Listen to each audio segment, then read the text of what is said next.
नमस्कार. श्री स्वामी समर्थ. जय जय स्वामी समर्थ. श्री स्वामी समर्थ. जय जय स्वामी समर्थ.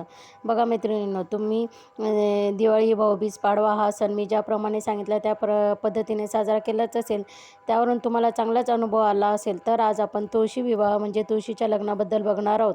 लोकांचे म्हणणे आहे की तुळशीचे लग्न सर्वांनीच लावले पाहिजे असे काही नसते, पण आपण प्रत्येकाने आपल्या अंगणात, घरात, बाल्कनीत कुठेही तुळशीचे लग्न लावलेच पाहिजे.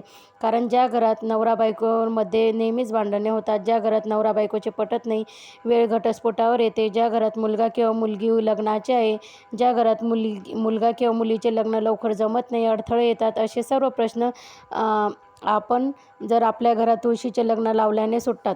कुठलाच प्रश्न बाकी राहत नाही. आपण जर घरात मुलगा असेल तर त्याचे लग्न तुळशीशी व मुलगी असेल तर तिचे लग्न विष्णूशी लावले तर मुलींच्या लग्नातील सर्व अडथळे निघून जाऊन त्यांना योग्य असे वर व वधू मिळतात. तुलसी विवाहामुळे घरातील मुलींचे अडकलेले विवाह लवकर होतात, असे श्री स्वामी समर्थ केंद्रातील सेवेच्या अनुभवातून आढळले आहे. तुळशी विवाह महत्त्व हे आहे की हा भगवान विष्णू आणि देवी लक्ष्मीचे प्रतीक म्हणून साजरा केला जातो, ज्यामुळे शुभ आणि समृद्धी येते.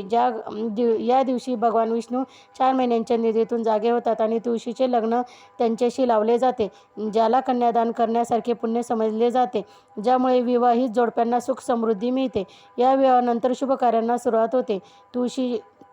तुळशीचे अनेक आरोग्य फायदे आहेत, जसे की रोगप्रतिकारक शक्ती वाढवणे, पचन सुधारणे, नियमित सेवनाने स्मरणशक्ती वाढते आणि मायग्रेन, डोकेदुखीसारख्या त्रासांमध्ये पण आराम मिळतो. तुळशीमध्ये उपचारात्मक गुण असल्यामुळे तिला एक औषधी वनस्पती मानले जाते. त्यामुळे तुळशी विवाह प्रत्येकाने आपल्या घरी अंगणात साजरा करावा. पुढील व्हिडिओत मी तुम्हाला तुळशी विवाह कसा करावा हे सांगणार आहेत. हा व्हिडिओ तुम्हाला आवडला असेल तर जास्तीत जास्त लाईक करा, कमेंट करा, शेअर करा, सबस्क्राईब करा. तुमचे कुठलेही प्रश्न किंवा समस्या असेल तर मला कमेंट करून सांगा.